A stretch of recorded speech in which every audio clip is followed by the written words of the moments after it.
Hello friends, आपका स्वागत है मेरे चैनल पे। तो आज मैं आपके साथ शेयर करने आया हूँ सीएसआर नेट दिसंबर 2024 के लिए स्ट्रेटजी। तो जैसे कि आप सभी लोग जानते हैं कि आपका सीएसआर नेट दिसंबर 2024 का एग्ज़ाम होने वाला है या जल्दी ही होगा। तो अब सब आप ये जानना चाहते हैं कि क्या आपको इस टाइम पे करना चाहिए या किन बातों का आपको ध्यान में रखना चाहिए कि आपका सीएसआर नेट 2024 तो क्लियर हो जाए बहुत अच्छे रैंक से या मार्क्स से। तो आज देखिए, ये तो मैं नहीं बताऊंगा कि आपको क्या स्टार्टिंग से करना चाहिए, क्योंकि ऑलरेडी बहुत टाइम जा चुका है और आपने कुछ ना कुछ करा ही होगा।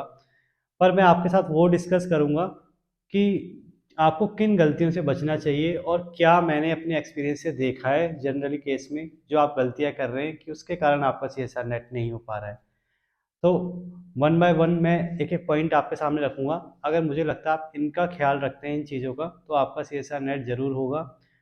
और अगर आप इन पे और काम करते हैं तो साथ में आपका जीआरएफ विद गुड रैंक आपको ज़रूर मिलेगी।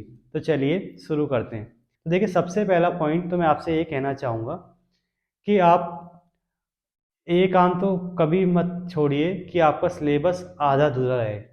देखिए, मैं बार बार देखता हूँ बच्चे यही मिस्टेक करते हैं कि सिलेबस कम से कम करते हैं। मतलब सिलेबस वो पता नहीं क्यों छोड़ देते हैं, और हमेशा उनका यही है कि मैंने फिजिक्स में फिजिकल में 20% किया, इनऑर्गेनिक में 30% किया, ऑर्गेनिक में 50% किया। तो मुझे लगता है कि अगर जो आपके छोड़ने का सिस्टम है ये गड़बड़ा जाता है। और इसका मेन कारण ये भी है कि आप देख रहे हैं आजकल जो एग्ज़ाम है वो काफ़ी टफ होते जा रहे हैं और उनका लेवल बढ़ता जा रहा है, चेंज होता जा रहा है। तो आप किसी भी चीज़ में बिलीव नहीं कर सकते, इसीलिए आपको पूरा करके जाना चाहिए मेरी तरफ से। सेकंड पॉइंट, एक करने का भी एक तरीका होता है। अब मुझे लगता है कि आप ज़्यादातर उन चीज़ों से बचते हैं जो कठिन होती है या जिनमें मार्क्स भी आ सकते हैं, ये मैं आपको कहना चाहूँगा। क्योंकि आपको मैंने देखा है आप जनरल केस में ऑर्गेनिक से डरते हैं, आप ऑर्गेनिक ही करते रहते हैं पूरे सेशन वाइज। और फिजिक्स और फिजिकल और इनऑर्गेनिक को आप छोड़ देते हैं और बाद में इसका नुकसान आपको झेलना पड़ता है। मैं आपको ये कहूँगा, देखिए, अगर आप जब चैप्टर कंप्लीट करें तो उसमें भी एक प्रेफरेंस रखें, इनऑर्गेनिक, फिजिकल और ऑर्गेनिक ऐसे आप जाएँ। या अगर आपको चैप्टर छोड़ने भी हैं तो आप ऑर्गेनिक के छोड़ सकते हैं रेदर देन आप फिजिकल और इनऑर्गेनिक के।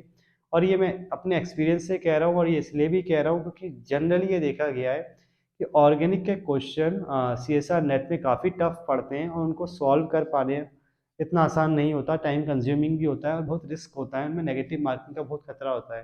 तो यानी आप कुछ ऐसी चीज़ करके चले जाते हैं जिसका मार्क्स की श्योरिटी नहीं है, और उन चीज़ों को छोड़ देते हैं जिनमें मार्क्स की श्योरिटी है। तो इस चीज़ का आप ध्यान रखें। थर्ड पॉइंट, पार्ट ए कोई भी ना छोड़े। मैं बार बार आपको कहता हूँ पार्ट ए में इतना टाइम नहीं लगता है। अगर आप रोज़ 1 घंटा भी आराम से धीरे धीरे पढ़ेंगे तो मुझे लगता है पार्ट ए में आपके आराम से 15 to 20 मार्क्स आ जाएंगे। तो आप पार्ट ए बिल्कुल मत छोड़े। पार्ट ए मैं बार बार बोलता हूँ नेट से जीआरएफ की सीढ़ी है, इस चीज़ को आप ध्यान रखें तो शायद आपके बहुत अच्छी रैंक आएगी और जीआरएफ पहली बार में हो जाएगा। अब तो पार्ट ए आपको नहीं छोड़ना है। फोर्थ पॉइंट, पढ़ते भी कई बच्चे बहुत ज़्यादा है पर एक तो रिवाइज नहीं करते। उनका ये है कि उन्होंने एक बार पढ़ लिया, तो मुझे लगता है ये बिल्कुल भी ठीक नहीं है। और रिवाइज का भी उनको लगता है बस उन्होंने एक दो बार पढ़ लिया ये रिवाइज है। ठीक है, रिवाइज का मतलब मुझे जो लगता है 5 to 7 टाइम्स मिनिमम आपको पढ़ना है। यानी आपकी जो रिवीजन है वो 5 to 7 टाइम्स हो जाना चाहिए और इतना ज़्यादा आपके ये चीज़ें याद होना ही चाहिए कि आपको कौन से कॉन्सेप्ट का सवाल है, कौन सा कॉन्सेप्ट इसमें लगेगा। और प्रैक्टिस का भी ऐसे ही सेम है। प्रैक्टिस का मतलब ये नहीं आपने एक बार असाइनमेंट सॉल्व कर लिए या एक बार आपने प्रीवियस ईयर क्वेश्चन देख लिए। देखिए, प्रैक्टिस मुझे लगता है आप सेम क्वेश्चंस को अगर 4 से 5 बार आपने प्रैक्टिस नहीं करी, एक बार कंप्लीट करके फिर सेकंड बार, फिर थर्ड बार, फिर फोर्थ टाइम्स, फिर फिफ्थ टाइम्स, तो मुझे ही नहीं लगता कि आपने कुछ प्रैक्टिस की है। प्रैक्टिस का मतलब ये नहीं है कि आप एक क्वेश्चन एक बार करेंगे और दुनिया भर के सारे क्वेश्चन लगाते रहेंगे जब तक आपका एग्जाम नहीं आता। मुझे लगता है आप कम ही क्वेश्चन करें, 1000 ही क्वेश्चन करे, 500 ही करे, पर उसे 5 टाइम्स करे तो ज़्यादा बेटर रहेगा। नेक्स्ट जो मैं आपको बोलना चाहूँगा वो ये कि आप इस पे भी ध्यान दें कि आपके पास एक टेस्ट सीरीज होनी चाहिए या कुछ ऐसा होना चाहिए जिससे आप अपनी प्रिपरेशन को चेक कर सकें। चाहे वो आपका प्रीवियस ईयर क्वेश्चन ही हो, आप उसकी बुक परचेज कर लीजिए और प्रीवियस ईयर क्वेश्चन लगाइए 3 4 बार और देखिए आप क्या गलती कर रहे हैं, कितने मार्क्स आपके बन रहे हैं। और ये आप टेस्ट सीरीज दे सकते हैं और उसमें आप चेक कर सकते हैं कि आप कैसे टाइम मैनेज कर रहे हैं, कितने मार्क्स आपके सही बन रहे हैं, कितने गलत बन रहे हैं, किसमें आपकी नेगेटिव मार्किंग हो रही है, कौन सब्जेक्ट आपका वीक बन रहा है, कौन सब्जेक्ट आपका स्ट्रांग बन रहा है। तो इन सब गलतियों को आप देखें। तो जब तक आप टेस्ट सीरीज नहीं देंगे तो मुझे लगता है आप इन गलतियों से अवेयर हो पाएंगे। और अगर आप अवेयर नहीं होंगे तो सबसे मेन पॉइंट यही है कि आप एनालाइज नहीं कर पाएंगे कि क्या चीज़ आपकी गलत है, क्या चीज़ सही है और कैसे आप उसको ठीक करेंगे।